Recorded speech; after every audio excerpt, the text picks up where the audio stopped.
You have to look at things objectively. I know I most probably sound like I speak a lot of like airy fairy stuff, like you look maybe and you might think, oh, this is just another one of those things that I'm never going to make it to, blah blah blah blah blah.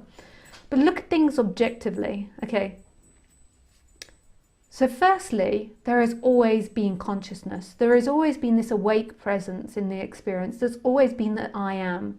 So those are the two constant. And the I am is love, and the empty looking is an emptiness that nobody's affected.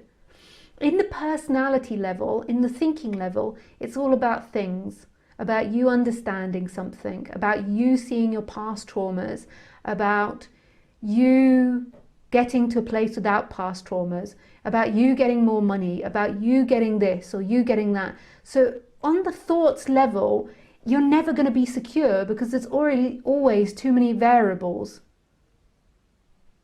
There's always something that can or can't go. So you have to think, okay, so what is in the experience that's always here and always safe and never left? You have to find that.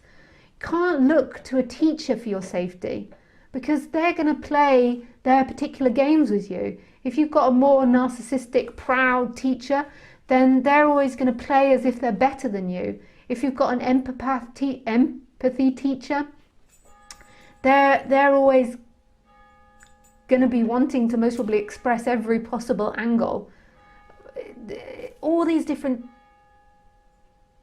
teachers will have different roles that they'll play with you, and you could get lost with that, and you've got to forget about that. It doesn't mean don't listen to me or don't listen to those teachers, but you've got to see what the difference is between the pure being and the personality, and see that freedom isn't found in the personality. Be logical about it. See that you have a freedom that's always constant, and find that.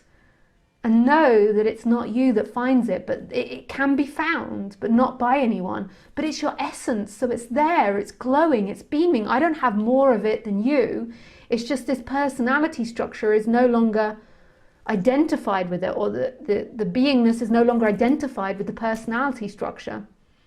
But my personality structure isn't healed, and if you need to hear stories where I tell you how I'm not healed so you feel better about yourself to relax and not try to find it in the personality structure, then I'm happy to tell you that.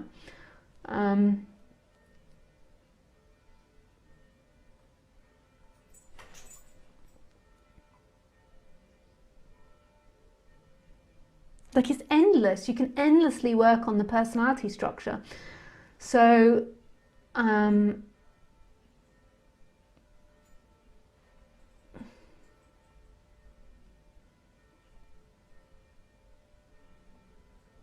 one thing that I find it hard in the personality structure is I struggle with boundaries, and especially as a speaker and a teacher, it's something I need to have very firmly, is boundaries.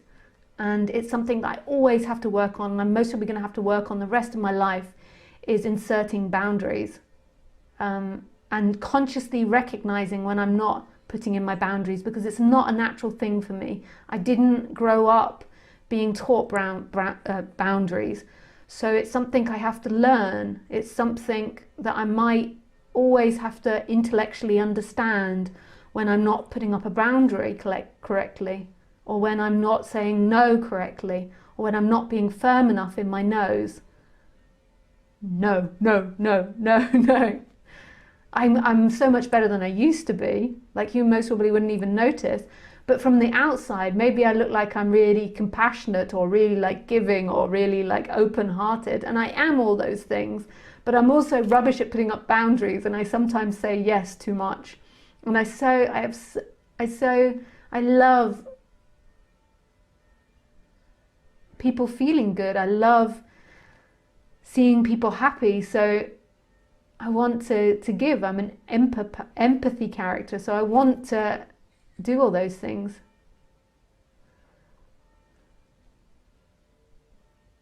And I sacrifice my boundaries sometimes. And it's always a disaster when you don't put up your boundaries. Well, not always a disaster, but it's something that's super important, is to have good boundaries and to understand boundaries, especially when you're in the public eye. Like if I maybe wasn't in the public eye, maybe I wouldn't reflect so much on how I'm not so good at putting up boundaries. But when you're in the public eye, even though I'm in a very small public eye, very small, you have people wanting things from you. They either perceive you as successful or having something they don't have, so they want it. So you have to I have to really recognize when I want that and when I don't.